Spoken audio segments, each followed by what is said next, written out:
del seminario, ¿no? Bien, para quienes no la conozcan, Paola Uparela es Assistant Professor en el Departamento de Estudios Hispánicos y Portugueses de la Universidad de Florida y doctora por la Universidad de Notre Dame en el año 2019. Su trabajo de investigación dentro del ámbito de los estudios coloniales latinoamericanos se centra principalmente en los estudios de género, sexualidad y queer, cultura visual, raza y biopolítica. Entre otros aspectos, su investigación aborda el surgimiento violento y colonial de los regímenes visuales del cuerpo femenino en la medicina, la literatura y el arte, y la violencia histórica, material y simbólica que hizo que el cuerpo, los genitales femeninos, fueran ultravisibles e inteligibles. Precisamente hoy el término, digamos, que nos va a introducir, ¿no?, en este lexicón colonial que estamos armando, invaginaciones, parte precisamente de esta idea, ¿no? Además de una serie de artículos que hemos subido sobre su investigación, que lo tenéis en nuestra página en la sección de biblioteca, es autora de este maravilloso monográfico, Invaginaciones coloniales, mirada, genitalidad y degeneración en la modernidad temprana, que además le valió el premio Klaus Fellbauer de ensayo hispánico en el año 2023. Así que nada, no quito más tiempo. Te agradecemos muchísimo, Paola, que puedas estar aquí, sobre todo con este calor tremendo y tórrido y horrible. Pero bueno, muchísimas Sí, gracias. gracias Juan Manuel, a ti, a Esperanza López Parada, que nos ve desde la computadora. Mil gracias por esta invitación, todos ustedes por acompañarme esta tarde bueno, a pensar juntos las posibilidades de este término a partir de la investigación que he desarrollado, pero también me interesa obviamente pensarlo y proyectarlo a otros campos, a otras épocas, de otras formas, ¿no? Em, Ahí se ve, ellos ya ven la pantalla. Sí, no te Puede. lo comparto. No, quizás sí, tienes que darme permiso. Sí, ya está. Vale. Entonces, bueno, sí, como decías, Juan Manuel, el término invaginación, invaginaciones coloniales, da nombre a mi reciente libro, que aquí lo tengo y lo puedo pues, compartir y pasar para que le echemos una ojeada. Y pues es un libro que se centra, que examina distintas instancias de inspección y representación de cuerpos femeninos y de genitales femeninos en la modernidad temprana, básicamente finales del siglo XV hasta principios del siglo XVII, a partir de la examinación del estudio de textos inquisitoriales, etnográficos, cartas, textos literarios, textos médicos, textos o documentos anatómicos. Muy interdisciplinar este estudio. Pensando ya entrando al asunto de la invaginación, el libro parte de una definición súper básica, que sea una definición literal, que está relacionada justamente con la acción o el efecto de desplazarse hacia el interior de una vaina, un tubo, una vagina. En este caso estamos hablando justamente de examinar las inspecciones y el interés escópico sobre los cuerpos femeninos y los genitales femeninos. Al mismo tiempo, este concepto es tomado, en principio, y luego ampliado de la propuesta que hace Jacques Derrida en 1980, en donde propone el término invaginación, o no lo define directamente, pero sí lo explica y lo pone ya a actuar en su texto en la ley del género. Derrida habla de una especie de invaginación narrativa, no le llama así, en mi libro yo lo adjetivo con el asunto de narrativa, y no, esta noción de imaginación está despejada de cualquier referente ginecoanatómico en realidad. Corresponde entonces a una desestructuración en la que una historia está dentro de otra, eh, una historia que está dentro de otra contiene la totalidad del relato al que pertenece y que ahora pasa a pertenecer. Entonces, de esto vamos a hablar con dos ejemplos que traigo. Son dos ejemplos que tienen que ver justamente con exploración de territorios corporales y geográficos. Pero a mí también me interesa volver al referente anatómico de este neologismo, al desplazamiento y al pliegue epistemológico y escópico hacia la vagina. Entonces, en términos amplios, la invaginación es una operación de pliegue por el que el borde exterior de una vaina o una vagina deviene interior, siendo al mismo tiempo y paradójicamente envuelto por el exterior, desestabilizando así estructuras hegemónicas de poder para provocar el deseo. La invaginación se relaciona con procesos de ocultamiento, enmascaramiento o reversibilidad de conceptos y significados, y como herramienta teórica, la invaginación permite examinar y señalar la capacidad de un concepto, un problema de contener múltiples capas de significado y de ser desplegado de manera invertida o plegada sobre sí misma.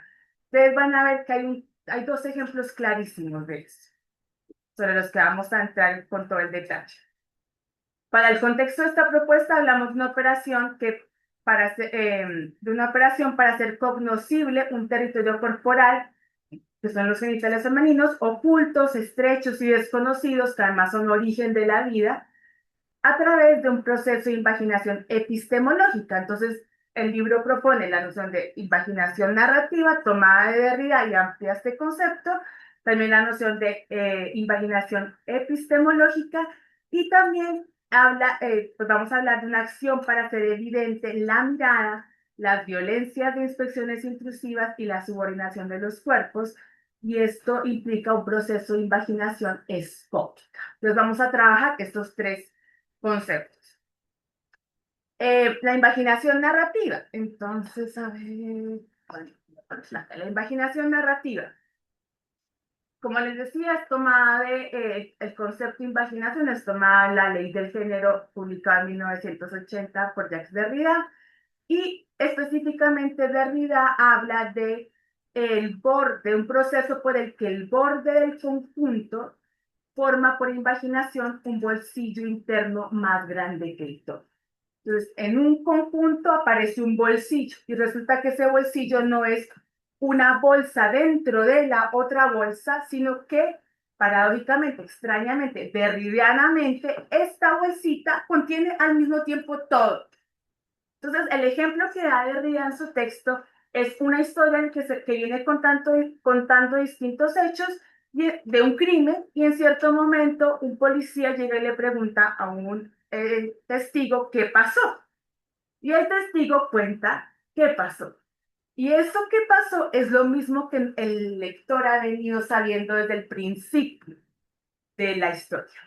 Entonces, claro, el testigo puede estar contando con todo el detalle toda la historia. Ese testigo puede ser incluso el narrador de toda una historia y revelarse en ese momento como narrador, pero para el lector no va a contar exactamente la historia, porque entonces sería repetitivo, y cuando volviera el momento en que el policía le pregunta al testigo, se repetiría y sería infinita la historia, ¿no? Eso no funcionaría en términos, digamos, de la relación entre un texto y un lector, pero sí es un bolsillo que logra contener toda la historia. Yo en el libro, en este trabajo, dos casos, dos instancias clarísimas de invaginación narrativa. Es curioso porque yo empecé trabajando sobre todo inspecciones ginecológicas, o sea, la definición literal de este término. Tenían no, pues idea de la propuesta de Derrida, pero en términos narrativos no me interesaba mucho, pero al entrar mucho más en el caso de Catalina de Erauso, dije, esto es una narración, imaginación narrativa, tal cual como Derrida la propuso, entonces vale la pena que sea examinada bajo esos criterios. Entonces, ¿qué pasa? La confesión de Catalina de Erauso. No sé si conocen un poco la historia de la famosa monja alférez Catalina Erauso, una mujer vasca o una persona vasca que de muy joven entra a un convento, se escapa, cambia sus ropas, cambia a los hábitos de hombre, viaja a América, se incorpora a ejércitos de conquista y de guerra contra los araucanos en Chile, es nombrado alférez, y luego en su montón de periplos y travesías, en un momento de peligro, tiene que revelar su identidad, que en este momento es la identidad femenina y su origen, Catalina de Gas. La imaginación narrativa, el libro examina distintos textos, toda la multiplicidad de textos que abordan el caso de Erauso, que es fascinante, y además el libro recupera dos relaciones de inspección y verificación firmadas por matronas de la virginidad de Erauso. Pero el asunto de la invaginación narrativa aparece específicamente en el texto más famoso, que es la famosa autobiografía o la historia contada por ella misma en el capítulo 20. Entonces, en esta tablita yo puse como dos líneas con 4 columnas y cada línea corresponde a un momento distinto de la autobiografía. Mi propuesta es leer el capítulo 20, que es el momento en que Erauso confiesa al obispo quién es y confiesa su identidad como una invaginación narrativa. Porque justo cuando le cuenta al obispo, tiene que hacer lo que hizo el testigo en la historia de Derrida. Decir todo quién es y cuál es su historia y todo lo que ya el lector ha venido sabiendo. Entonces, ven que es ese bolsillito que viene, ahí ya se va haciendo todo más claro, ¿no? Eh, Sin embargo, como decíamos, no va a ser contar la historia tal cual la venimos leyendo, sino que hay que tener estrategias narrativas para contarla. Y fíjense que aquí las vemos. La primera línea de la historia en el capítulo 1 dice, nací yo, doña Catalina de Raus. Mientras que la primera línea de la confesión dice, la verdad es esta, que soy mujer. Entonces no hay más detalles. En la primera línea de la autobiografía continúa diciendo, en la villa de San Sebastián de Guipúzcoa en el año de 1585. En la confesión, en la invaginación, dice que nació en tal parte. Fíjense que ya no está dando detalles, ¿no? En tal lugar. Luego sigue, hija del capitán don Miguel de Erauso y de doña María Pérez de Galarra Gallarse, naturales y vecinos de aquella villa. Criáronme mis padres en su casa con otros hermanos hasta tener 4 años. En la invaginación, en el testimonio del capítulo 20 dice, hija de fulano y sutana. Y finalmente, en la última parte del capítulo 1 dice, en 1589 me entraron en el convento de San Sebastián del Antiguo, de dicha villa, que es de monjas dominicas, con mi tía, doña Úrsula de Unzá y Sagasti, prima hermana de mi madre y priora de aquel convento, en donde me crié hasta tener 15 años, en que se trató de mi profesión. Y en la invaginación dice que me entraron de tal edad en tal convento con fulana mi tía. Entonces vemos claramente que en la confesión al obispo tiene que contar toda su vida, que como repito, es la vida que hemos venido leyendo como lectores, pero usa estas estrategias de reemplazar todos los detalles con otro tipo de pronombres relativos o imprecisos, ¿no? Bueno, hay una cosa muy interesante en este ejemplo de la invaginación narrativa porque este testimonio precede, es el preludio de la inspección ginecológica que va a ordenar el obispo a Erauso, porque Erauso le dice, soy mujer, y el obispo, no, que sí, que soy mujer. Bueno, vamos a ordenar que unas matronas vengan y hagan la inspección genital. Y es muy interesante eso porque es un caso, la invaginación narrativa, da pie a ese momento de inspección genital que está en el desborde del género, es buscar la verdad del género en la inspección genital, pero al final es engatillar una proliferación de posibilidades en la historia de Erauso, que al final, aunque le permite verificar que es mujer y que es virgen, y el asunto de inspeccionar una virginidad es otro cuento, le permite al final autorización para tener hábitos de hombre. Entonces, ahí vamos viendo cómo es realmente estar al abismo del desborde de géneros.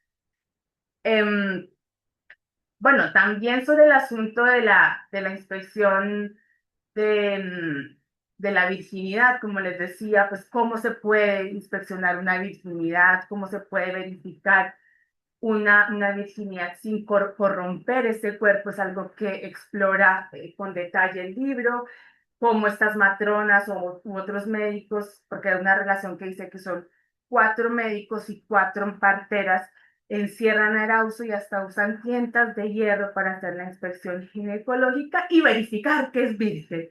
Entonces vemos cómo al final, más allá de la verificación directa, empírica, ginecológica, tenemos es como una certificación escrita que da garantía de esa virginidad, más allá de si la virginidad exista o no. Y ese documento es el que Erauso va a ir llevando a distintas autoridades y como el libro muestra, desafiando en cierto modo la noción o la relación que hay en la época entre cuerpo reproductivo y cuerpo femenino. Entonces, si Erauso dice, yo soy virgen y yo voy a ser virgen siempre, hay un pequeño espacio en la época para permitir a las personas impotentes no casarse o no o cambiar de pareja o bueno, distintas cosas. Y Erauso lo que al final está demostrando es que es una virginidad optativa, no es impotente natural o biológicamente, sino que es una virginidad optativa por opción, por decisión propia y perenne, porque él decide no cambiar esa condición, lo cual abre un espacio para poder cambiar de género. Mi cuerpo no va a ser nunca generativo, no voy a cumplir esa función asignada a la mujer, luego merezco la autorización para cambio de género, que es la autorización que recibe el rey y del papa. Entonces, ese es el caso de la monja. ¿Tienes alguna pregunta? Sí, me estaba preguntando que, que claro, bajo esa premisa, cualquier monja podría haber cambiado de género. Lo podría haber reconocido como el otro que... Yo creería que sí. Lo que pasa es que Erauso vehementemente insiste en el cambio de género. Para Erauso es muy importante vivir como una persona civil, porque esto de que es monja no es real. Es la asignación más de que, sobre todo de que es virgen, pero nunca terminó el noviciado Erauso.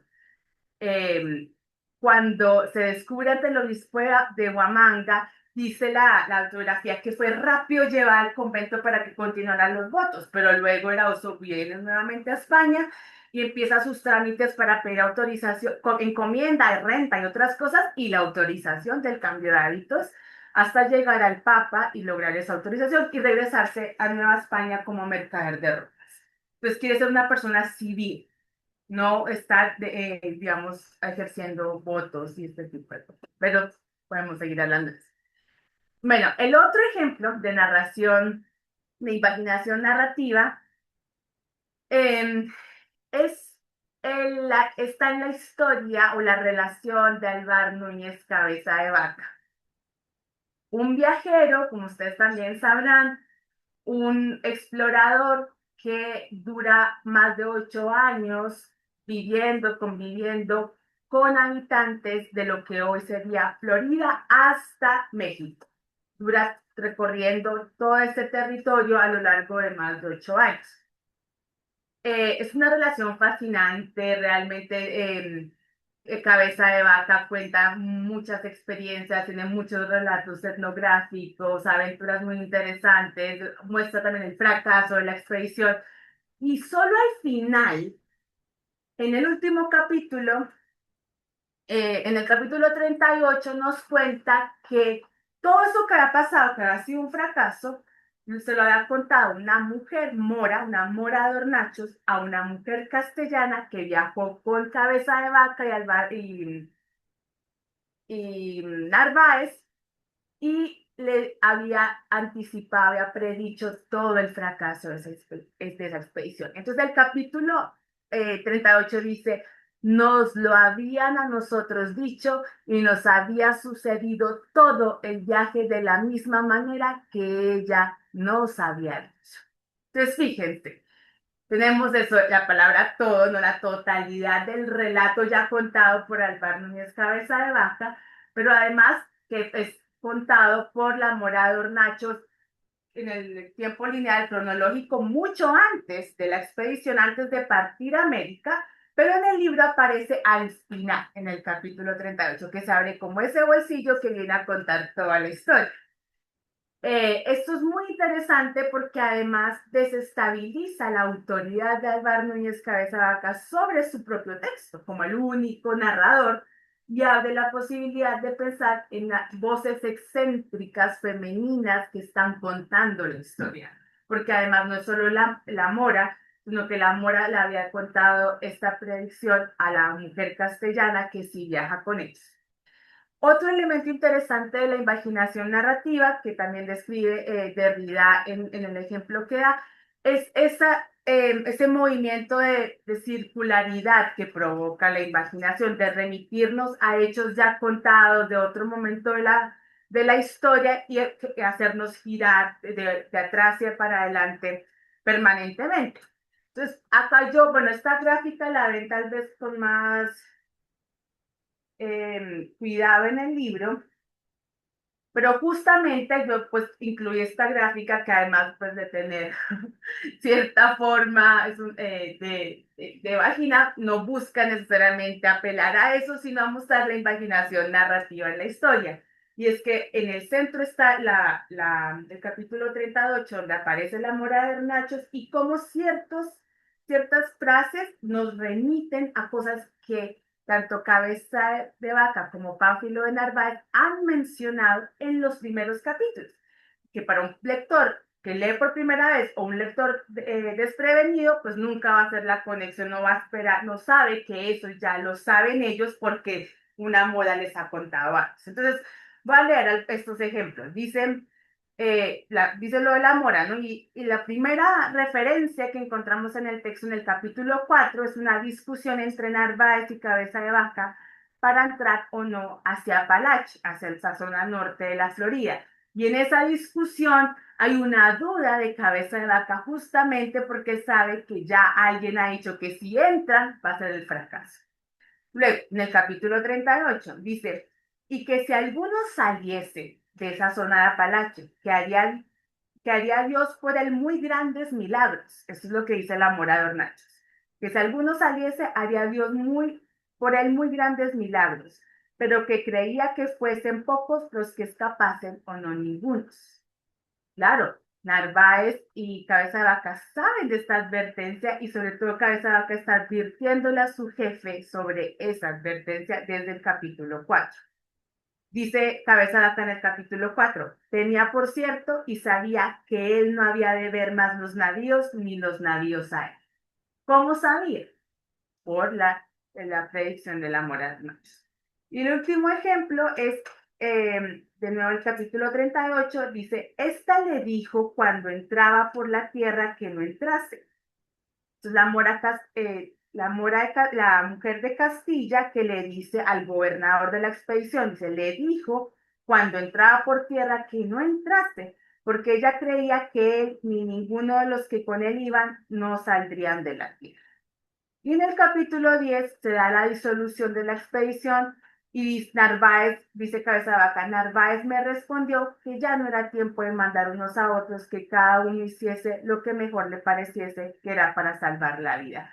Entonces, ese presagio ronda todo el tiempo y se manifiesta a través de esos temores y ansiedades que están permanentemente activos durante la expedición, pero que solo como lectores entendemos en el capítulo 38 y descubrimos que era Morado Nacho de los Abiertos, ¿no? Entonces es muy interesante decir, bueno, este libro que es hiper masculino, que muestra esta visión de los 4 sobrevivientes, tal vez tiene como narradoras a 2 mujeres, una Morado Nacho es una mujer castellana. Eso sería el segundo ejemplo de imaginación narrativa.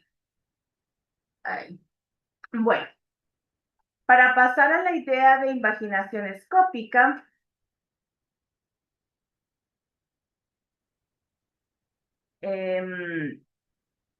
bueno, en muchos de los relatos y representaciones que he trabajado, la mirada colonial, que a partir de un estudio que desarrollé a lo largo de todo el libro, encuentro, defino como mirada obsesiva, penetrante y subordinante de conquistadores, de etnógrafos, de anatomistas, de médicos, de inquisidores, esa mirada termina imaginada. ¿Qué significa esto? Termina plegada, atrapada y al mismo tiempo sumergida y descubierta. A través de fracturas narrativas y de los repliegues de las lecturas críticas que propongo, a partir de este concepto, entonces los mirones, los observadores, resultan mirados.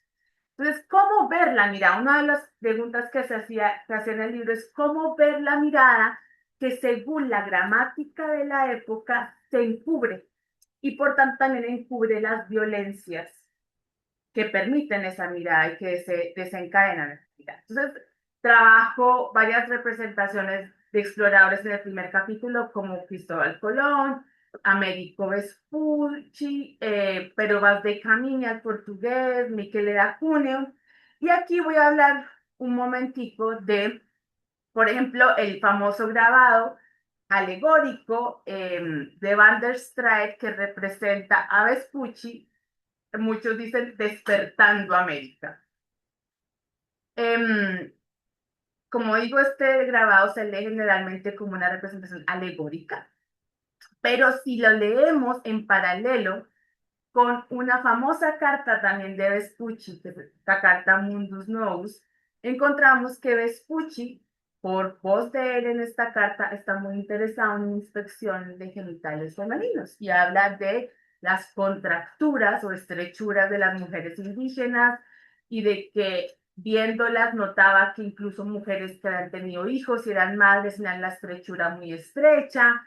O empieza uno a preguntarse cómo es posible penetrar con la mirada esos cuerpos para llegar a esas conclusiones. Entonces, al volver al grabado y al leer en paralelo, justamente desplegando y haciendo posible la examinación de la mirada de Vespucci, encontramos que ahí Vespucci tiene de frente la pelvis de la mujer, por ejemplo. Entonces, más allá de los límites de nuestra mirada, el grabado está representando esa misma inspección que el mismo Vespucci estaría describiendo en su carta. Ahora, en lo que quiero detenerme sobre todo es en un dibujo maravilloso de Felipe Guamanco Marayala que representa el paradigma de la imaginación escópica. Es un dibujo que representa una mujer indígena, es la que tenemos a la derecha, una mujer indígena que parece dormida, un corregidor, el hombre en el centro, le retira una frazada que la cubre y un indígena ilumina el lugar. El indígena aparece como el asistente de este corregidor y ambos irrumpen en el cuarto que suponemos oscuro, donde la mujer indígena duerme, y al retirarle esa frazada quedan las vergüenzas, que es la forma como Guamacoma se refiere a los genitales de la mujer, quedan al descubierto de frente al lector y de frente al rey a quien iba dirigida esta crónica. ¿Cómo esta imagen opera como imaginación escópica?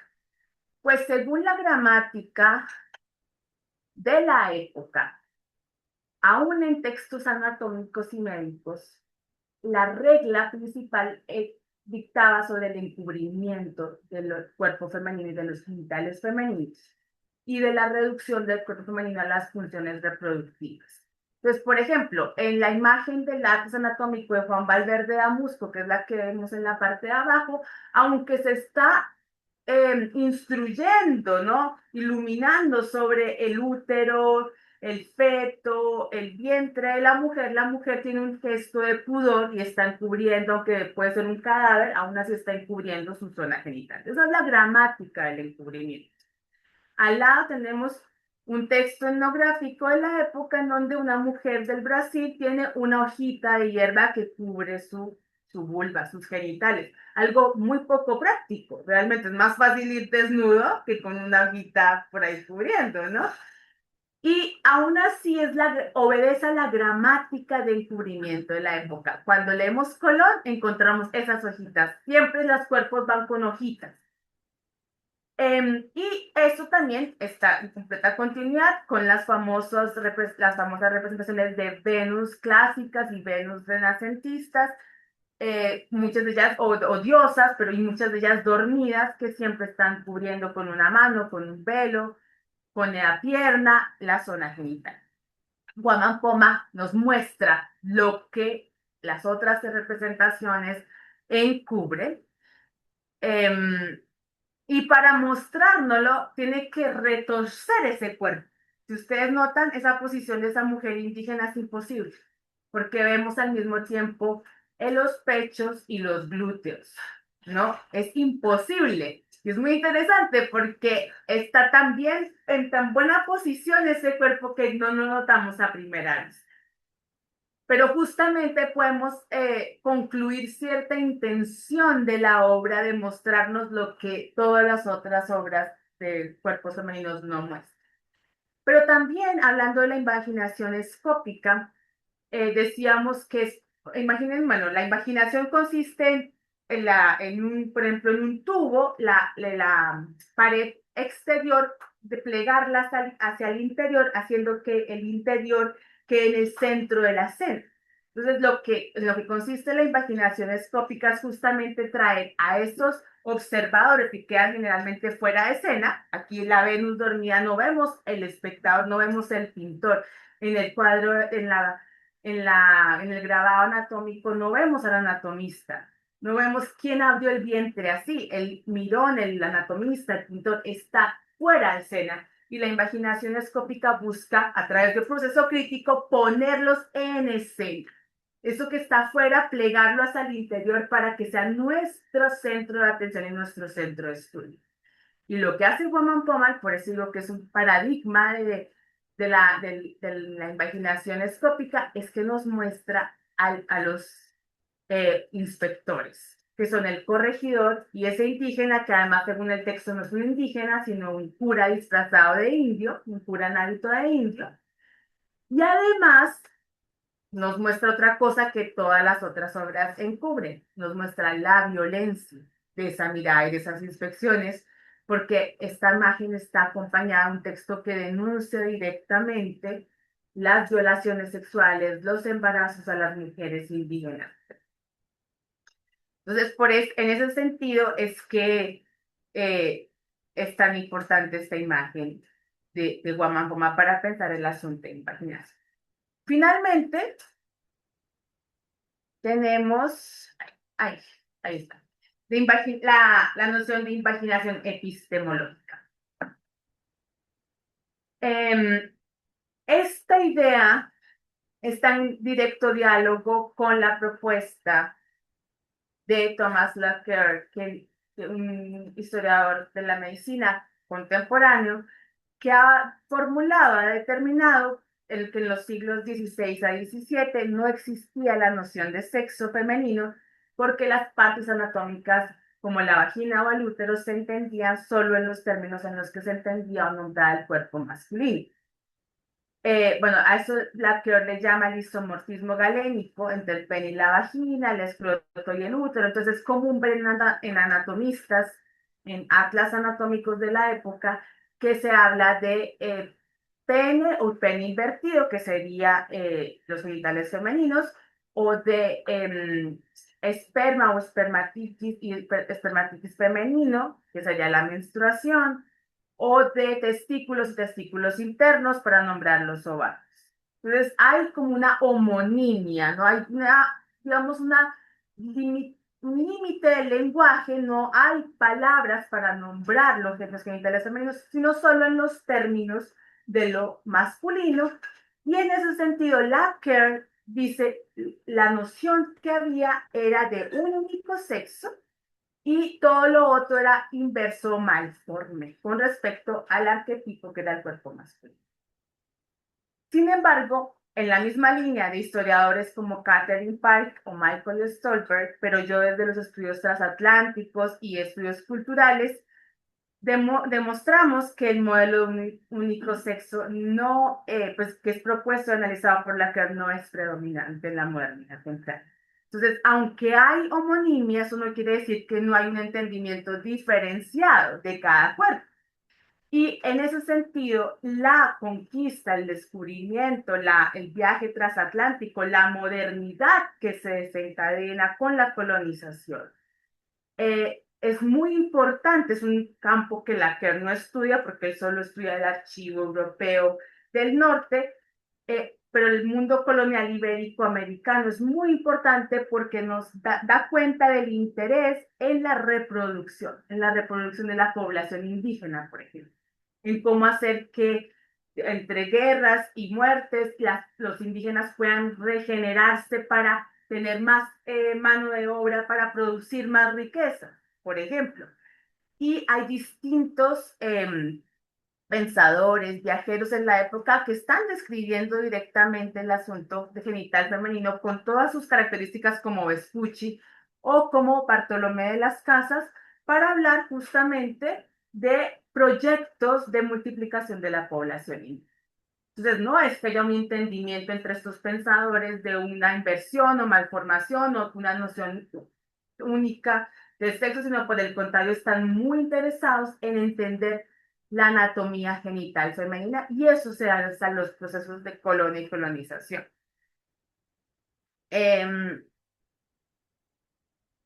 También, claro, para el caso frente al asunto de la homonimia, para el caso americano, mi libro trabaja con diferentes términos porque no vamos a encontrar los genitales nombrados con términos anatómicos o médicos como los que tendríamos hoy, sino con tropos del encubrimiento, la mayoría de veces apelando justamente a esta regla de encubrimiento. Entonces encontramos vergüenzas, naturas, pudendas, vergüenzas, hojitas, lugares, algo. Entonces, hay una dificultad de abordar directamente el tema, pero eso no quiere decir que no haya un interés directo en nombrar.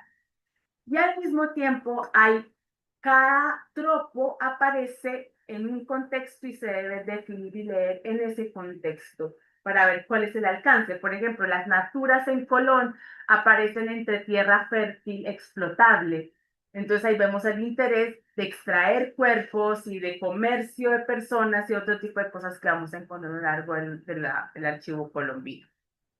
Quiero bueno, y justamente aquí escribo que la exploración anatómica y médica de los genitales femeninos se articula con los debates y proyectos coloniales de explotación, producción de riqueza, multiplicación de la población y regulación del albergue.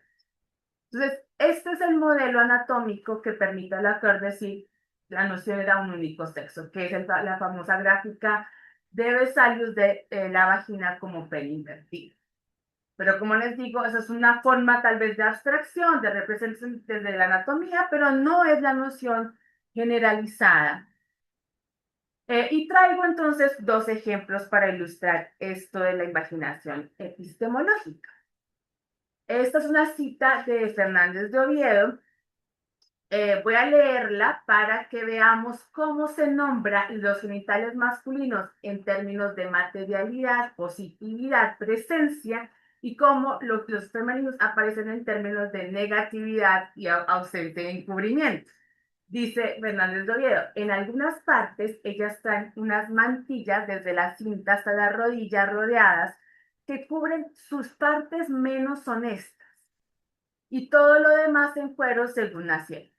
Y los hombres traen un canuto de oro los principales y otros hombres traen dos caracoles en que traen metido el miembro viril y lo demás descubierto, porque los testigos próximos a tal lugar les parece a los indios que son cosa de que no se deben avergonzar. Y en muchas provincias ni ellos ni ellas traen cosa alguna en aquellos lugares ni en parte otra de toda persona.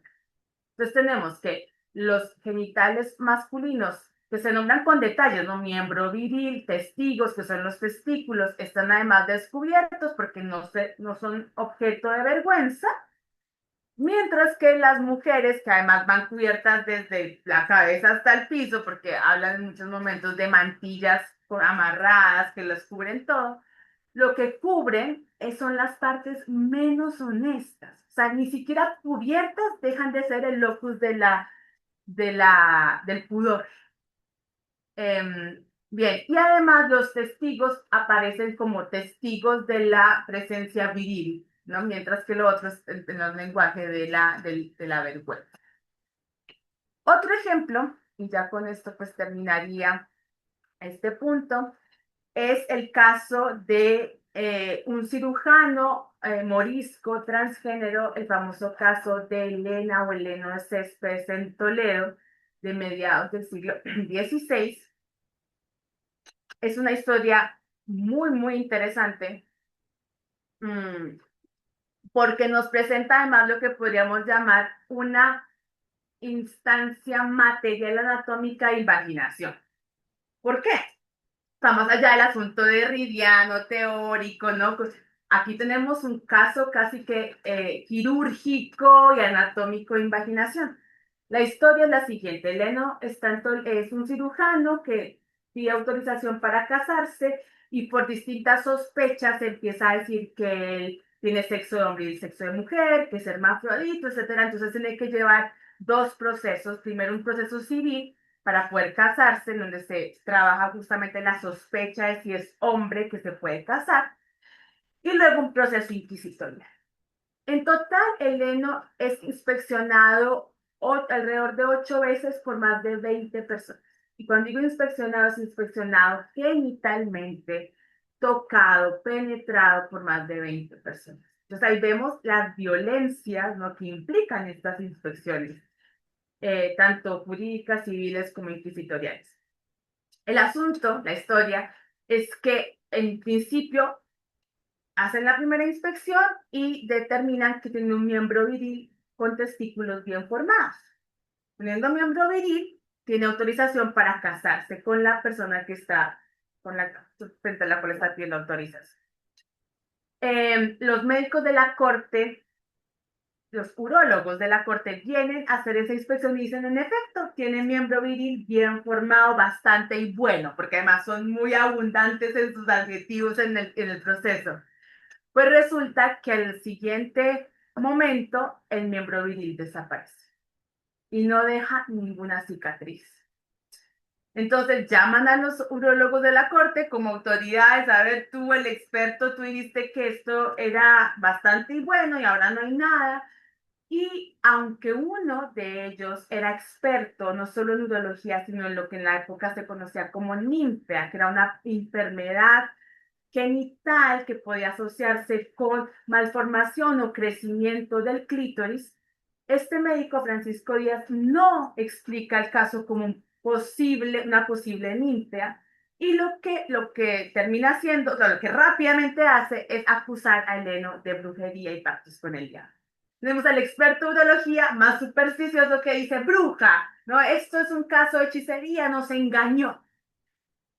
Pasa el caso a la Inquisición y los señores inquisidores ya empiezan a decir, bueno, vamos por partes. Entonces tenemos una Inquisición más protocientífica, determinando las posibles causas, descartando cada una de ellas, viendo. Entonces, una de las cosas que le preguntan es cómo se le desaparece el miembro viril, que ya habíamos visto.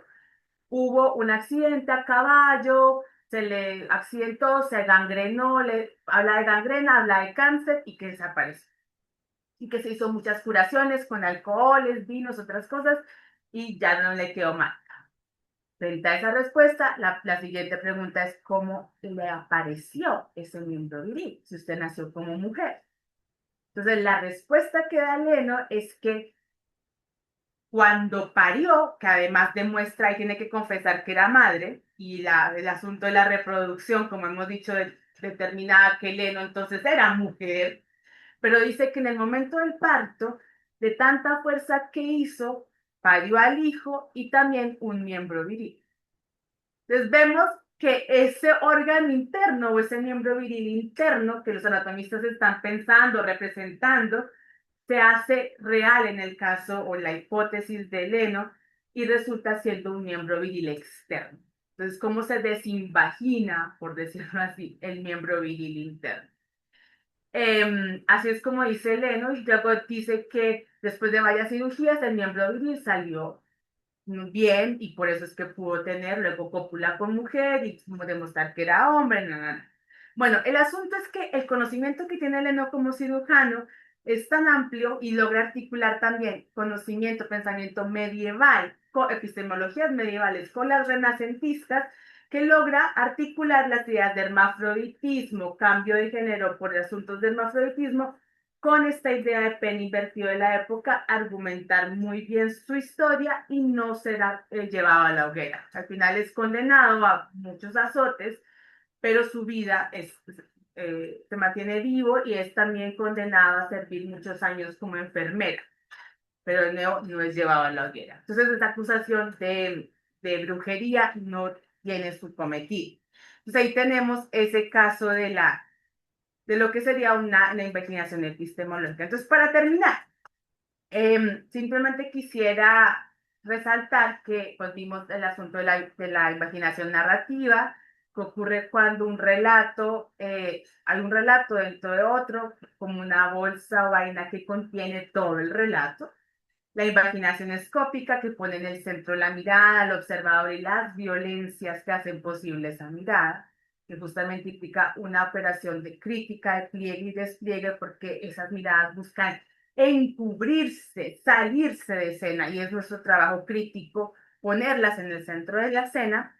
Y asimismo la imaginación epistemológica, que desplaza el modelo de único sexo y pliega el territorio genital femenino hacia el centro de las disputas, intereses y proyectos coloniales y de la modernidad temprana sobre la producción de proletariado o trabajadores y riquezas.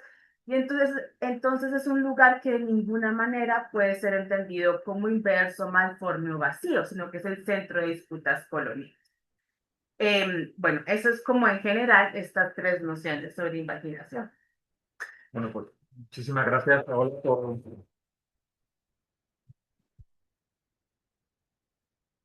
este despliegue, además tan sintético. Eso me parece como que es un concepto muy generativo de alguna manera, ¿no? Que produce, digamos, como toda una serie de reflexiones, además también como en esas tres nociones fundamentales, ¿no? Pero creo que lo has explicado de manera fantástica y, no sé, tengo como muchísimas preguntas. No sé si alguien aquí presencialmente o virtualmente quiere empezar el debate. Si no, empiezo yo. ¿Javi? No. Ah, vale, vale. Eh, bueno, me ha parecido interesantísimo los tres, ¿no? La noción de imaginación narrativa, ¿no? Que tomamos de debilidad, ¿no? Creo que, por lo menos en el relato de Cabeza de Vaca, ¿no? Cómo adelanta, pero en siglos, ¿no? Juegos narrativos como, por ejemplo, la revista Navismo, ¿no? O sea, dice Navismo, ¿no? O sea, de repente tenemos ahí una narración intradiegética que sirve como espejo, ¿no? En el que, pues, que puede producir como esa puesta en abismo, ¿no? Me parece fascinante. Y me interesa muchísimo el tema de esa imaginación escópica, ¿no? Que hace, por ejemplo, Juan Poma de Ayala, ¿no? Donde creo que Juan Poma era como muy conocedor, digamos, del arte, digamos, de su momento, o por lo menos de los grabados y las ilustraciones que había en su momento. Y porque creo que no es casualidad, ¿no? Como que nos mostraban, ¿no? A estas Venus, ¿no? Renacentistas, ¿no? Que mantienen casi una postura muy parecida a la que, digamos, dibuja Juan Poma, ¿no? Pero Juan Poma está mostrando, digamos, a ese lector, que además se ve impelido, ¿no? A esa participación, ¿no? Y a verse como un mirón, ¿no? Al mismo tiempo que pone en escena, digamos, eso, a esas dos figuras, ¿no? Que están mirando. Me parece fascinante esa idea. Sí, de hecho también, bueno, el libro desarrolla otro concepto que es el régimen ginecoescópico de la modernidad temprana, que es justamente pensar las reglas con las que se está representando, viendo y entendiendo el cuerpo femenino y los genitales en esta época. Y Goman Poma sería una instancia de insurrección a ese régimen, porque nos muestra tal cual la Venus, ¿no? Veíamos es una Venus, pero uy, violó la regla más central del renacimiento, que sería el encubrimiento de ese cuerpo. Y también pues las implicaciones en Guamampoma que tendría ese enrollamiento, un enrollamiento un poco barroco, de como columna barroca que tensiona. La mujer está dormida, pero al mismo tiempo vemos un cuerpo tensionado al punto como de armar, de desenrollar un problema, ¿no? De estallar, de hacer estallar un problema, y claramente es la representación del problema del mestizaje. Y Guamampoma critica directamente porque él dice que es la causa de la desaparición de los indios.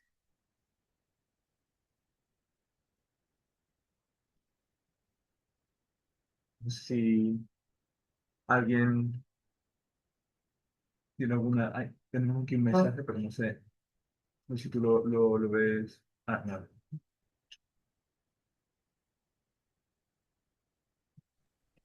Sí, yo Ah, estoy aquí y Valeria también. Ni Valeria ni yo sabemos levantar la manita, ¿verdad?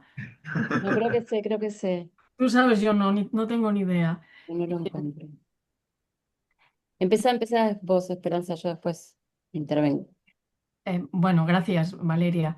Bueno, muchísimas gracias, Paola, por haber accedido a presentar este término tan fascinante y que también desarrollas en un libro espectacular, realmente, ¿no? Bueno, nos alegramos mucho de haber podido premiar y de haber podido publicar en la colección de Iberoamericana. Te lo agradecemos muchísimo. Yo me hubiera gustado estar ahí, pero bueno, mañana nos vemos en la presentación del libro en la librería. Y simplemente, primero, bueno, algunas puntualizaciones que me gustaría hacer y luego alguna preguntilla. Bueno, lo primero de todo, agradecerte mucho porque yo creo que eres el único caso de pensadora que ha podido corregir a Derrida. Y me explico. O sea, que ya hay que tener valor, hay que tener, como diríamos, se nos permite, aunque sea a estas horas de la tarde, horario infantil, ¿no? Hay que tener huevos. Pero como estamos en el mismo campo léxico, ¿no? ¿Por qué lo digo? ¿Por qué lo digo? Lo digo porque, bueno, el término imaginación, tal y como lo emplea Derrida, Derrida está ahí cometiendo una un olvido, un cierto olvido. Dentro de los estudios literarios existía una voz, la Mise en Abîme o el relato especular que estudia Lucien Dallenbach, que ya existía perfectamente. Entonces, no necesitaba utilizar, pero imaginación resulta mucho más atractivo desde el punto de vista mucho más escandaloso, mucho más seductor, incluso, bueno, mucho más connotado, ¿no? Pero para el tipo de trabajo que él hace, que lo limita a una cuestión puramente textual y de género textual, del género novela, relato, es decir, no del género masculino-femenino, ya tenía incluso casi con las mismas características. En la Misa Nabim hay también un relato dentro de un relato que causa un escándalo en aquel que lo ve, es decir, causa un desborde. Estoy pensando, por ejemplo, en aquella experiencia de los actores en Hamlet, que representan la tragedia de Hamlet delante de Hamlet y delante de los reyes, y claro, ahí se produce un momento general de clamor porque están viendo el asesinato cometido en vivo y en directo, ¿no? Y además se produce la inversión de papeles que también estudia Derrida, que de repente el personaje se convierte en espectador, es decir, el lector de su propia historia, ¿no? O sea que pero al dirigirlo hacia el espacio femenino, hacia el espacio orgánico, hacia el espacio anatómico, es decir, al devolver el término a lo genuino etimológico, le estás dando una razón de ser que no tenía tan clara el caso de Derrida. No sé si me estoy explicando, pero me parece que le estás dando como una naturaleza. Tu deconstrucción en el fondo es una deconstrucción, si quieres, clásica, porque estás acudiendo a la voz etimológica y dándole una razón de ser mucho más lógica y más operativa que en el caso derridiano, ¿no? Bueno, es una gracia que quería hacer, pero bueno, creo que hay veces que hay que leer a Derrida y utilizar algunos de sus aspectos, pero de una manera crítica, como tú creo que también haces, ¿no? Eh, Luego otra cosa que quizá, una cierta precisión que quizá no me ha quedado muy clara. O sea, cuando en un momento hablas del cambio de vestuario, de cómo la monja alférez consigue del Papa el permiso para vestir de hombre, y has hablado de un cambio de género. Sí me gustaría precisar que en esa época crossdressing no equivale a cambio, no equivale a transgénero. Eh, las mujeres tenían prohibido vestirse como hombres. Las monjas y cualquier mujer necesitaban una dispensa especial, ¿no?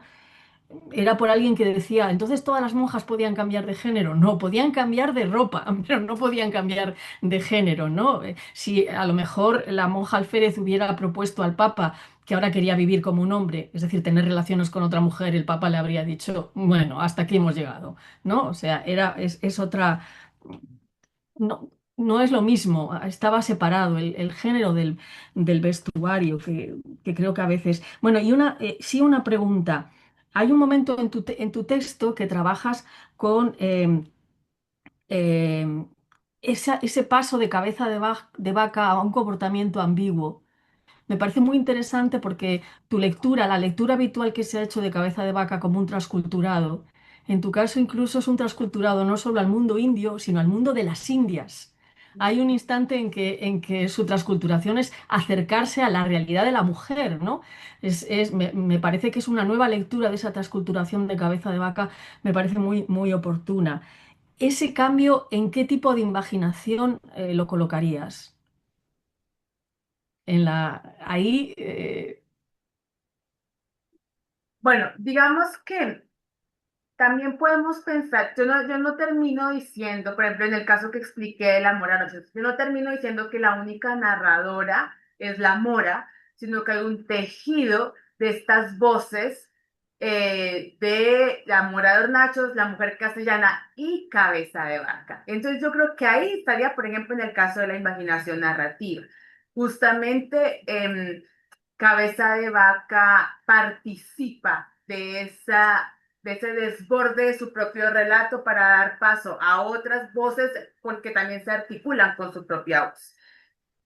Y luego, según lo pues también teniendo en cuenta lo que acabas de mencionar, de cierto paso y convivencia con mujeres y de cumplir roles de mujeres y tal vez llevar hábitos de mujeres, pues tendríamos que además, con respecto a la imaginación narrativa, no es simplemente un cabeza de vaca, el conquistador, digamos, completamente masculino, sino un sujeto ya transculturado, que ha vivido todos estos desbordes y su propia voz que ha sufrido todos esos desbordes.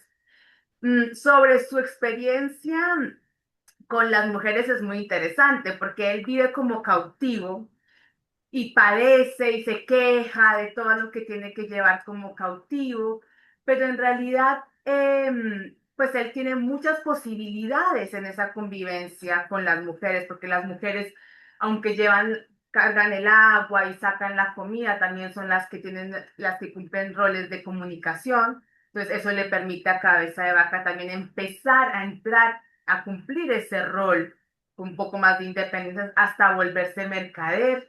Las mismas mujeres también son las comerciantes, entonces Cabeza de Vaca también tiene esa posibilidad de volverse el comerciante. Y cuando es comerciante es muy interesante porque él mismo dice que él era como el hombre raro y que así lo consideraban, así lo veían. Es como ese sujeto queer que no es solamente el europeo, el de afuera, sino el que se va transformando, el que deviene con nosotros, pero al mismo tiempo se mantiene en constante devenir y en movimiento. Además, un mercader que dice que va yendo, que quiere ir hacia casa, pero se está yendo en dirección contraria, ¿no? Entonces, un paso hacia adelante es un paso hacia la deriva, que también es interesante ese punto.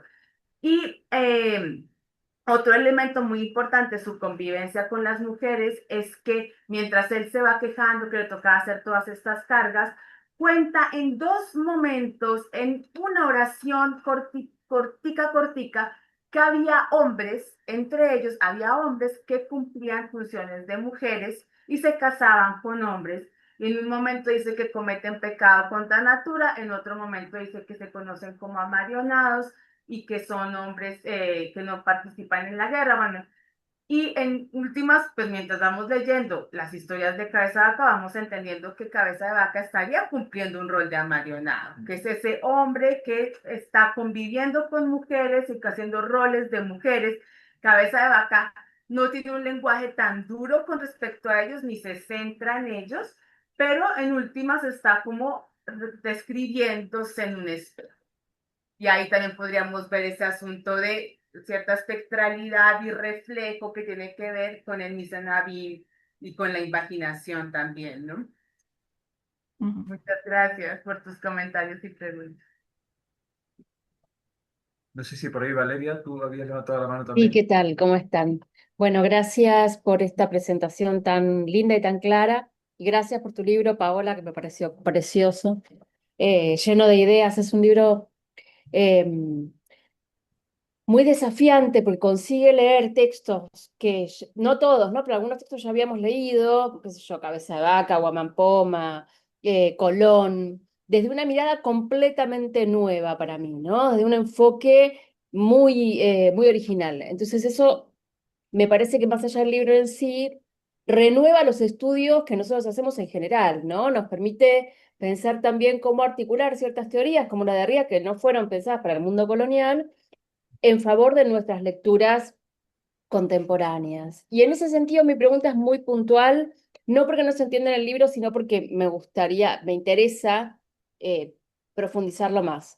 Vos hablas de una gramática cuando te referís a la dimensión de imaginación. ¿Qué entendés exactamente por gramática y cómo la ves?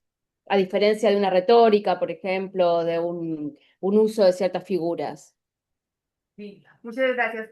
Sí, me refiero sobre todo cuando estoy definiendo y elaborando el otro concepto que les contaba, que es la noción de régimen escópico y régimen ginecoescópico de la modernidad temprana, que es de alguna forma también extrapolando, trayendo hacia la modernidad temprana lo que Martin Jay llaman régimen escópico y trayéndolo hacia el mundo femenino y genital y ginecológico. Em, Me refiero a gramática, o sea, el régimen implica unas formas, unas reglas que se deben cumplir de manera generalizada. Y a partir de la explicación del régimen escópico de Martin Jay, son unas reglas que operan de tal manera en que lo que vemos, creemos que lo vemos de manera directa y no intermediado por instrumentos ópticos o por formas de decodificación y codificación de las cosas, y que entonces estamos en una aproximación, un entendimiento directo del mundo. En ese sentido, cuando hablo de gramáticas, me interesa pensar unas formas, toda una semántica y toda una forma de articulación de la representación genital que va más allá de lo textual, que se replica en distintos registros. Entonces, la forma, la regla de encubrimiento que se articula con otra regla, que es, por ejemplo, la de la cierta debilidad del cuerpo femenino, que se articula con otra regla, que es la reducción del cuerpo femenino a la función reproductiva. Todas las pequeñas reglas configuran un gran régimen o una gramática. Lo digo gramática también porque yo trabajo mucho desde el análisis del discurso y voy mucho a analizar los tropos, los significantes, etcétera. Entonces, cada una de estas reglas se repite en un registro y en otro y en otro, en la anatomía, en la etnografía, en la medicina, en los procesos inquisitoriales de todo este periodo. En todos estos se está encubriendo el cuerpo femenino, se está reduciendo a funciones reproductivas y sexuales y se está encubriendo la violencia. Y aparecen algunos casos de insurrección a ese régimen, que claro, están violando todas o alguna de estas reglas, pero es una cosa muy interesante que también tiene que ver con el asunto de despliegue e imaginación, es que en la medida en que estudiamos esos casos de subordinación, se hacen visibles las reglas que operan y que no veíamos. Entonces, por ejemplo, en el estudio que yo hice de Guamampoma, fue a partir de Guamampoma que yo empecé a ver toda la regla o el régimen que opera alrededor en su época. Yo no veía, y la idea es que el espectador no vea que hay una regla intencionada de no representar los cuerpos y los genitales femeninos en la época. Como regla no es evidente. Así como vemos esta mujer retorcida, que nos parece un poco normal y solo hasta que hacemos un proceso crítico de desenvolvimiento decimos, momento, esa posición es muy forzada. Asimismo, no es evidente que en la Venus dormida hay una intención clara, una regla de que no se represente lo genital. Y es esa Aguamampoma que empiezo a buscar imágenes y representaciones y descripciones de todo tipo, en todo tipo de material y tipo de discurso y arte y anatomía, que se hace visible esa gramática de encubrimiento. Entonces me refiero a eso, como a la articulación de distintas reglas que operan en distintas disciplinas, en distintos registros en una misma época, con respecto al entendimiento de un objeto específico para la escópica o para el entendimiento. Clarísimo, gracias. Bueno, muchísimas gracias por la presentación porque ha sido maravilloso. Y yo tenía mucha curiosidad por preguntarte acerca de este giro que has explicado antes y que también aparece muy bien explicado en la introducción de tu libro, que haces a la teoría de Laqueur del isomorfismo. Em, y te quería preguntar un poco cómo, o sea, cómo fue ese proceso, porque me resultó muy interesante, como que hasta que leí tu introducción, como que no había caído en que yo tenía entendido que sí que era como algo más aceptado la tesis de Laqueur, pero sí que es cierto que hay como un cierto giro a desvelar cómo esa mirada como de la modernidad colonial está presente desde entonces. Y estaba pensando, por ejemplo, hay un libro que se llama Negando Imperios sobre la sodomía y en un artículo que se llama La naturaleza del crimen contra la natura, esta historiadora que se llama Mónica Morado analiza cómo, o sea, ella como que aboga por como virar un poco los estudios desde la historia de la sodomía, por como cambiar el interés por la parte como judicial y cristiana y interesarse más por la parte anatómica. Y justo como que habla de cómo el archivo pues está obsesionado con la corporalidad, con el acto sexual en sí. Entonces, bueno, también hay otro historiador que habla de un libro que se llama Destruyendo Sodoma sobre justo como esa visión como más corporal y no simplemente como teológica o jurídica en el caso de la sodomía. Entonces, bueno, simplemente tenía curiosidad por preguntarte cómo fue ese proceso de, no sé, desmontar a Laqueur y hablar de esta visión de los dos sexos en la... Muchísimas gracias. Sí, pues por ejemplo, cuando yo empecé trabajando siglo XVIII, el padre de la ginecología, William Hunter, que hace ultra visible el cuerpo genital y reduce los cuerpos femeninos a cuerpos pélvicos. Entonces, como lo opuesto a todo lo que hemos venido hablando, de estos cuerpos débiles, dormidos, encubriendo lo genital. Y empecé entonces a encontrar solo encubrimientos genitales. Entonces, si yo quería trabajar cómo se representaba lo genital en la época, pues lo que encontraba era, no encontraba representaciones, lo que encontraba era encubrimientos. Y luego, este asunto de Laqueur, de pensar que por ese encubrimiento y por esas representaciones de la vagina como pene invertido, no hay noción de micosis. Rápidamente en el archivo coreano se da cuenta del interés que hay en promover embarazos y como les decía, uno de los capítulos es sobre Bartolomé de las Casas y políticas para hacer que las mujeres indígenas desde muy niñas puedan parir y parir de manera segura. Y a qué edad se debe parir y con qué cuidados y qué alimentos deben tener y qué edad deben tener los padres. O sea, un montón de medidas enfocadas en pensar el embarazo y parto de niñas.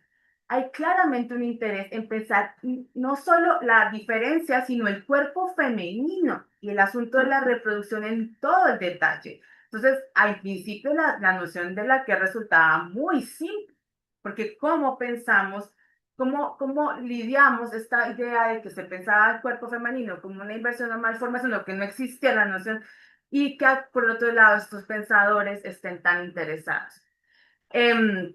Por otro lado, el asunto, la noción, bueno, de la que se cita mucho hoy, es una idea y una posición, digamos, de análisis que sigue determinando muchos estudios hoy en día, incluso en estudios de asuntos de transgenerismo y otro, porque me parece que hay como una idea de que hubo un modelo de un único sexo antes, luego se impuso un modelo de dos sexos y luego hay diversidad.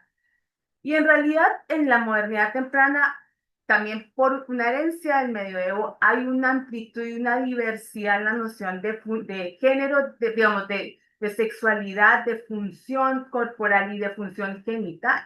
Entonces hay cuerpos que si son capones, si han sido castrados, cumplen una función social distinta. O los impotentes de los que les hablaba, o las mujeres, o las monjas, o dependiendo de cierta función genital, también se determinan roles de las personas en la sociedad. Bueno, además, encuentro, bueno, que la Geo60 del Archivo Europeo, excluyendo por completo el mundo ibérico, claramente transatlántico y de las Indias, y ignorar o desestimar ese archivo es desestimar un proceso clave de la modernidad. Los procesos de colonización y de conquista desencadenaron procesos científicos en Europa. O sea, desde América se impulsaron procesos como los que decía de terminar la especulación en anatomía para ir a la observación más directa y el entendimiento más directo. Cada proceso con sus propias violencias también. Pero hay también un aporte de esos procesos que sucedían en América al desarrollo de la ciencia en Europa y permite salir de la especulación con respecto al cuerpo femenino. Y por otro lado, ya para terminar con esta respuesta, una cosa que a mí me sirvió mucho en mi trabajo fue de no pensar el cuerpo femenino como un cuerpo organizado, dividido en órganos, que es una noción ya mucho más tardía de la ilustración, que tiene que ver con esto del padre de la ginecología, por ejemplo, sino en tropos con los que se nombra y se describe el cuerpo femenino. Entonces, cuando yo hablo de una natura, una hojita que cubre el cuerpo, no estamos hablando de un útero, no, estamos hablando de un tropo. ¿Y cómo opera el tropo en el texto colombino? Bueno, en función de un proyecto de extracción. En el caso de Bartolomé de las Casas, se habla de vasos estrechos. De nuevo, no estamos hablando de términos ni eróticos, ni en términos anatómicos estrictamente hablando, no es una vagina, es el vaso estrecho. Entonces tenemos la noción de receptáculo, tenemos la noción de estrechura en un proyecto que está alarmado por procurar embarazos y partos sanos en niñas. Entonces opera de distinta manera cada tropo. Ahí empecé a develar la proliferación de inspecciones ginecológicas que hay en la época, porque están ocultas bajo esos tropos y esos eufemismos, justamente, y empecé también a ver cómo hay distintos intereses de aproximaciones sobre el cuerpo femenino que no lo reducen de ninguna manera a una sola categoría. Sobre el asunto de la sodomía, pues también tenemos muchos cuerpos que cumplen funciones genitales diversas y que no por eso, por ejemplo, deben ser entendidos o catalogados en términos de cambio de género. Entonces, el mismo Guamampoma puede estar describiendo en la tradición moche de representaciones de penetración anal, sexo no reproductivo, sexo recreativo, y no por eso sujetos trans. Y en el mismo caso de Cabeza de Vaca o de Gonzalo Fernández de Oviedo se describen personas indígenas que pueden estar teniendo interacciones sexuales, homosexuales, por ejemplo, pero eso no implica que tengan que cambiar de hábitos, como muchas veces, como los mismos cronistas esperan que hagan, ¿no? Como tiene que, si ya fue penetrado por otra persona, tiene que cambiar de hábitos y supuestamente había un cambio de hábitos que seguía el acto sexual. Bueno, no, pensemos en los tropos y en lo genital en términos de tropología y no necesariamente en términos de organización anatómica y médica del cuerpo.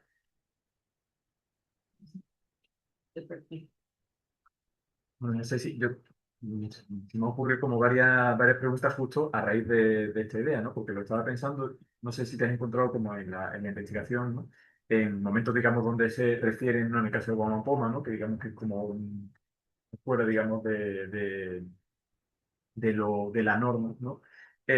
Sino si hay como una especie de encubrimiento, por ejemplo, con prácticas de sodomía o de tratado de nefando, etcétera, o también con cierta masculinidad, digamos, que podríamos decir como alternativa. Porque si de la misma forma, digamos, la mujer se define por, digamos, ese órgano que cumple una función determinada, ¿no? Y veíamos ahí Caterina de Rauso, decía, bueno, ya no ha cumplido, digamos, esa función, por lo tanto, puede utilizar, digamos, como otras ropas o no ajustarse a ese género concreto, ¿no? Si habéis encontrado como también casos en los que el aparato, digamos, masculino no cumple como la función normativa o heteronormativa, ¿no? Y si hay algún tipo de encubrimiento o qué es lo que ocurre, digamos, en la diferencia. Bueno, digamos que yo no me centro mucho en instancias de inspección de genitales masculinos, pero claramente son mucho menos frecuentes. Por varias razones, empezando porque los genitales masculinos no están bajo la gramática del encubrimiento en general. Entonces tenemos que el cuerpo masculino se representa desnudo, mostrando todo para explicar los huesos, los músculos, el sistema sanguíneo, todo, y es el arquetipo y no hay necesariamente un pudor o una gramática del pudor que impere sobre esas representaciones. Pero sobre casos de sodomía sí cae como marca de encubrimiento la conjura, ¿no? Y la demonización casi inmediata en muchos de los textos. Entonces, no es no solamente la penetración, sino el acto contra natura, el pecado nefando, el subsecuente cambio de hábitos que mencionaba, que se tienen que poner ya las naguas, dice Fernando de Oviedo, tiene que haber un inmediato encubrimiento porque al cambiar su función reproductiva para una función que podríamos llamar recreativa, ya son cuerpos como corruptos que deben pasar al mundo del pudor. Entonces ahí podemos ver también sobre qué lógica se está representando el cuerpo femenino. Y eso tiene ciertas lógicas de el pecado, lo que debe mantenerse encubierto, ¿no? Lo que lleva a cierto estigma ya.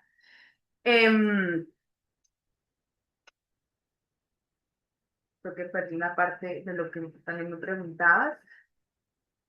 Bueno, en el caso de Erauso, ya sé que si había algún caso. En el caso de Leno de Céspedes, se cuestiona justamente la función de ese miembro viril. Si ese miembro viril realmente existió, cómo funcionaba. Eso es muy importante para los señores de la Inquisición. Nos hacen preguntas directas como si tenía eyaculación, cómo orinaba, también tratando de entender cómo cuando era natura de mujer, si tenía menstruación. Sí, entonces como que hay mucho interés en determinar si era un miembro viril bueno y bien formado, como les dije, que además cumplía con todas las otras características de buen funcionamiento. Y también tenemos en estos relatos los fluidos como signo de masculinidad o de buen funcionamiento del cuerpo.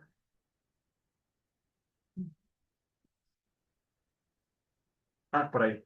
Yo tengo una duda. Bueno, primero lo de cabeza de vaca es increíble porque, claro, es una profecía que cabeza de vaca pone al final de verdad. Que es como, cabeza de vaca es un narrador maravilloso, ¿no? Y claro, una profecía que en verdad está al final, ya también es un trastocamiento, ¿sí? Pero eso es simplemente un comentario. Pero sí que me surgió la duda y no sé qué piensas. Porque claro, ese encubrimiento, por ejemplo, de la Venus, también sugiere una masturbación, ¿no? Entonces, no sé ahí cómo jugar con eso. Sí, puede ser. El libro tuve que dejar muchos temas de lado y uno como gran tema es el asunto del erotismo. Porque bueno, tengo mucho archivo sobre eso, pero eso da para otro libro. Y claramente estas Venus son susceptibles de ser leídas como en un placer, un autoerotismo.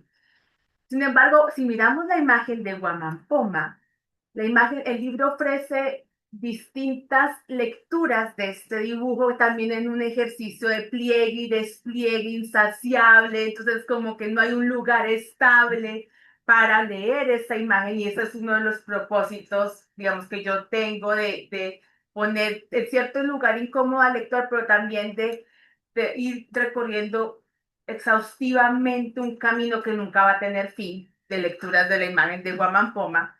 Entonces, en un momento yo pensaba en 3 posibles lecturas, ahora pienso en muchas más lecturas.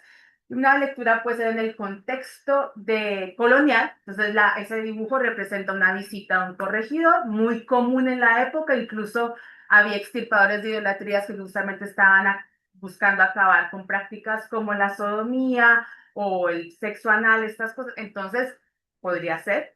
En el contexto del libro, entonces es una violación a una mujer, una denuncia, violaciones y nacimiento de mestizos, pero también el dibujo, la mujer, si vemos, está completamente desconectada de algunos signos fálicos, no hay una penetración directa, si es una escena de violación, no es de la violación como motivo en el arte, sino que ahí se está denunciando la violación, no es una forma de limpiar o estetizar la violación sexual y no es explícita. Y en cambio, esa mujer está con tal adormecimiento que nos permite pensar en un autoerotismo y en un estado de éxtasis como Santa Teresa. Y si vemos la boca, el gesto del rostro es tal cual el de éxtasis. Eso nos lleva también a pensar esta imagen como un gesto apotropaico de una mujer, que el gesto apotropaico que es mostrar los genitales, por ejemplo, eso se ve mucho en figuras arquitectónicas de iglesias románicas, no sé si conocen la Sheila Nagui, que es una figura arquitectónica, de pronto yo aquí tengo, si pudieras poner ahí, por el PowerPoint, bueno, no sé si voy a tener ahí. Y de alguna manera, sí, bueno, esto es como Hunter, y voy a pasar por todo. Así, por aquí está. Esto, que son figuras arquitectónicas, generalmente románicas, para alejar hechizos. Entonces, el gesto de mostrar lo genital como un gesto mágico de alejar el mal. Y Guamán Poma será también a través de este cuerpo diciéndole al rey, aléjate mal, ¿no? Que es esto del nacimiento de mestizos y el desorden colonial que implica que los indígenas no sean los que administren la sociedad colonial al servicio del rey, porque Guamán Poma dice al servicio del rey y del cristianismo, pero bajo una organización indígena. Entonces, es susceptible de muchas lecturas. Una claramente es la del autoerotismo, porque si vemos, acá hay varias de... Sí, aquí voy a llegar. Acá está, bueno, como columna barroca. Aquí está la herencia o posible conexión con el mundo morche. Eh,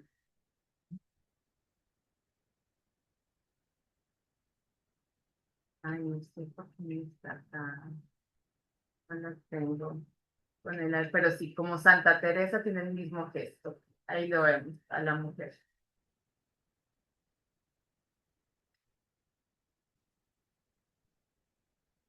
Gracias por tu pregunta.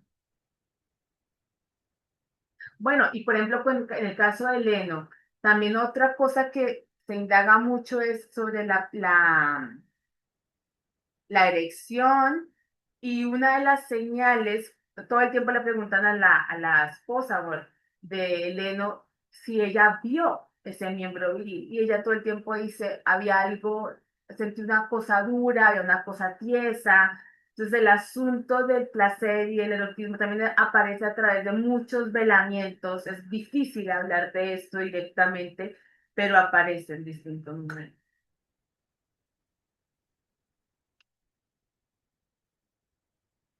Me interesa además una imagen que has puesto en esa, digamos, esas miradas, ¿no? Que se cruzan, ¿no? Donde el corregidor parece que no está mirando realmente a la mujer desnuda, sino que Y sobre eso justamente también cuando... podemos hablar. Que es claro, que tiene que ver, yo acá pongo la de la fotografía esta, Ujú. porque claro, el libro desarrolla también, por ejemplo, distintas formas de mirar. Entonces, hay una mirada directa, hay una mirada evitativa, que es esa mirada que decimos como por el rabito del ojo, Ujú. que no significa no haber visto, sino por el contrario, ya haber visto e incluso subordinar el cuerpo ya a la mirada.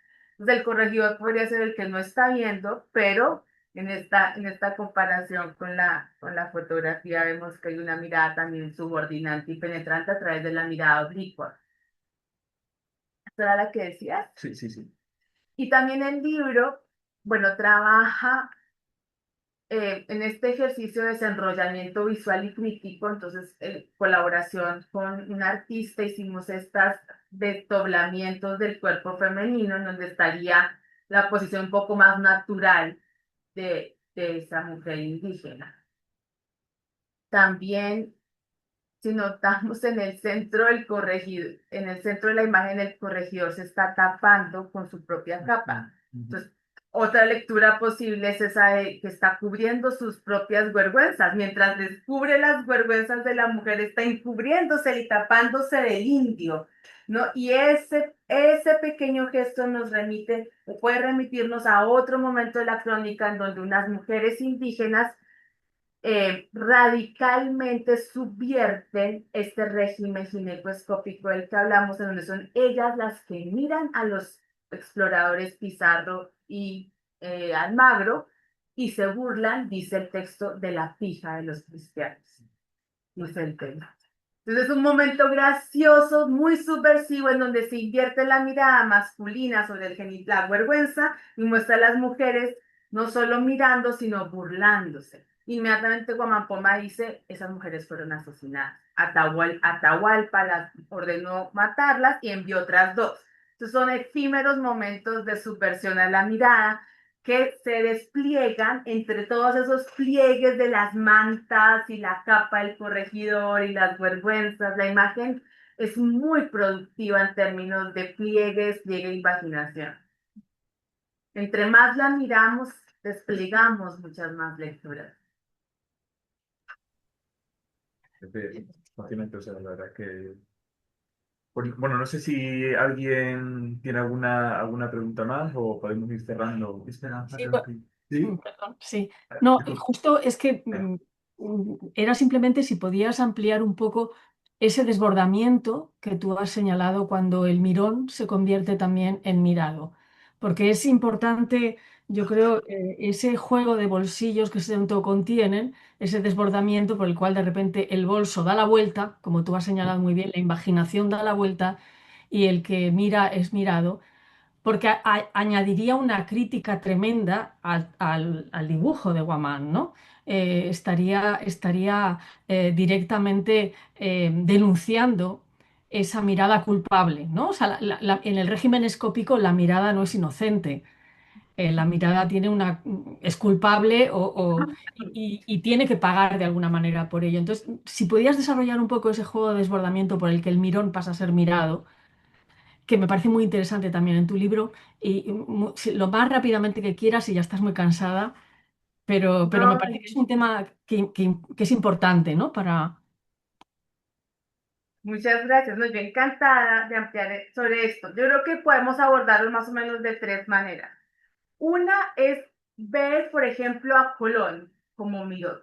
Entonces, Colón, lo que esas representaciones pasan fácilmente desapercibidas y es justamente en la búsqueda de estos tropos, es que encuentro que una hojita cae, otra hojita cae, otra hojita y resulta que él está muy interesado en los cuerpos de las indígenas, incluso dice que las que van desnudas son las de las más jóvenes. Entonces, hasta ahí tenemos una recurrencia en sus observaciones. Y luego, en otros textos, cosas como que él ve en el cuarto viaje unas dos niñas que se le acercan y él dice que son brujas y viejas y vienen con polvos de hechizos a encantarlo. ¿No? Entonces vemos ya sus ansiedades frente a ese mundo edénico que él mismo representó en los primeros relatos. Y en la mitad entre una representación y otra, entre el mundo edénico y el mundo de las indígenas brujas, tenemos una carta en la que Colón habla de el buen negocio que representaba ir raptando niñas entre 9 y 10 años para ser vendidas y que puede ser mejor que ir recogiendo oro. Entonces, justamente en esa mirada crítica de todos estos textos que vemos, es que vemos un interés en observar y representar cuerpos femeninos. Entonces no es solo un interés etnográfico, un interés sobre la mirabilia, es un interés comercial, un interés que devela también sus propios temores y ansiedades, y en donde el mismo Colón puede quedar descubierto en su mirada. Sería un tipo de ejemplo. Otros ejemplos, como en la carta de Pero Vaz de Camiña, el mismo Pero Vaz de Camiña dice, como los cuerpos van desnudos, no había ninguna vergüenza en que los mirásemos. Entonces está también poniéndose como autoridad para mirar, simplemente porque no hay una vergüenza, no estamos las indígenas no llevan a cabo el régimen del pudor y la vergüenza, entonces porque es el vergüenza de la mirada. Pero al mismo tiempo, en otro momento que están en una misa, y le dan un paño a una mujer indígena para que se cubra y la mujer se le olvida y se va corriendo y él está afanado para ir a cubrir. Entonces, no solo quiere imponer digamos, la norma del encubrimiento, sino que está pendiente, no es un asunto en donde se está develando él como mirón. Eso por un lado. Por otro lado están todos estos otros casos como Guamampoma, de poner la Venus dormida, pero la Venus con los mirones que no vemos en otras representaciones de Venus, y además son denunciados no solo como mirones, sino como violadores, y hay una denuncia explícita de esa violencia.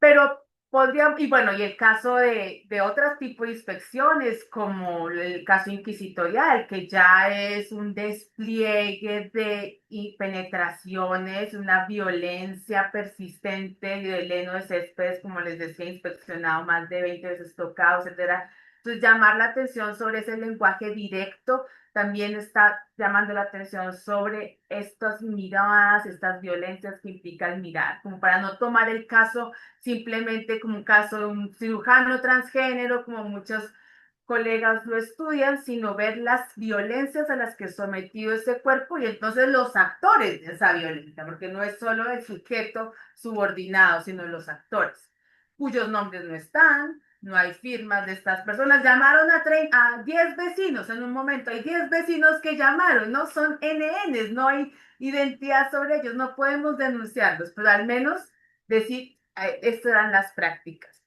Pero también hay otro ejercicio teórico que llevo a cabo con el dibujo de Guamampoma, y es pensar la vagina como vagina ojo, como una vagina que nos mira en una lectura lacaniana, porque la vagina, ese es justamente ese lugar, ese agujero negro, esa ranura, ese origen de la vida, esa cosa misteriosa que ni los mismos anatomistas querían ver directamente, porque Vesalio está diseccionando cuerpos. Y prefiere decir, ay, sí, como Galeno decía que eso era invertido, prefiero dibujar un pene invertido, que no es lo que él está viendo en los cuerpos diseccionados. Entonces, siendo ese locus del misterio, del terror, del origen, en una lectura lacaniana lo podemos leer como un lugar que no, que objeta ser mirado y que sujeta al sujeto que quiere sujetarlo para devolverle la mirada. Es lo que se pensaría desde la lectura lacaniana. En ese sentido, la mirada no está en quien mira, sino en ese objeto o sujeto que resiste a ser mirado. Y resiste es justamente desafiando al lector para entender ese cuerpo, y en esa angustia que crea en el lector o en el observador es que nos está devolviendo la mirada. La mirada viene de ese cuerpo que resiste a ser mirado. Y pues tenemos al dibujo de Guamampoma, que claramente también en relación con el gesto apotropaico puede ser una vagina ojo que nos está mirando como haciendo mal de ojo, y se conecta directamente con una tradición de representación de vagina ojo, como una famosa ilustración que hizo Masson, en donde también tenemos casi las mismas figuras de Guamampoma, pero en el siglo XX, surrealismo, y la vagina, el cuerpo femenino es una vagina con un ojo que llora. Y también podemos leer a Guamampoma como esa vagina que llora y lamenta los vejámenes a los que ha sido expuesto y nos mira. Entonces tenemos como distintas capas de ir develando la mirada y develando al mirón en estos ejemplos. Me parece súper interesante, además, eso que mencionabas, Esperanza, ¿no? Que comentabas ahora, Paola, también un poco porque es casi el mismo ejercicio, ¿no? Que hace Bartolomé de las Casas con su Brevísima, ¿no? Que es como el problema que tiene el rey es que no puede ver lo que está ocurriendo en ella, ¿no? Entonces hay que mostrarlo de alguna forma, ¿no? Hay que poner que realmente lo que hace es como, ¿no? Y poner al rey como mirón, ¿no? O como observador directo de esa realidad que, bueno, digamos que no ve o no quiere ver. Claro, y ahora que ya lo ve, como dirían las casas, Claro. ya no puede hacerse el Sí. santo, el virgen, el desentendido, Sí, sí. ¿no? Ya está, digamos, también hace parte de esta corrupción de la que todo el reino o el imperio, la colonia está impregnada. Sí. Bueno, pues nada, Paula, muchísimas gracias de verdad por ver todo aquí. Sobre todo además habiendo llegado ayer, o sea, no sé si todavía seguirás con jet lag o no, pero No, bueno, nada, muchísimas gracias, en serio, te damos otro aplauso. Muchas gracias, Paola. Maravilla tenerte por aquí. Y bueno, mañana en la librería iberoamericana tenéis la presentación de este libro maravilloso, Imaginaciones Coloniales, a las 7, así que quien se anime y quiera seguir hablando sobre el tema y escuchando, pues ahí muchísimas fuera. gracias.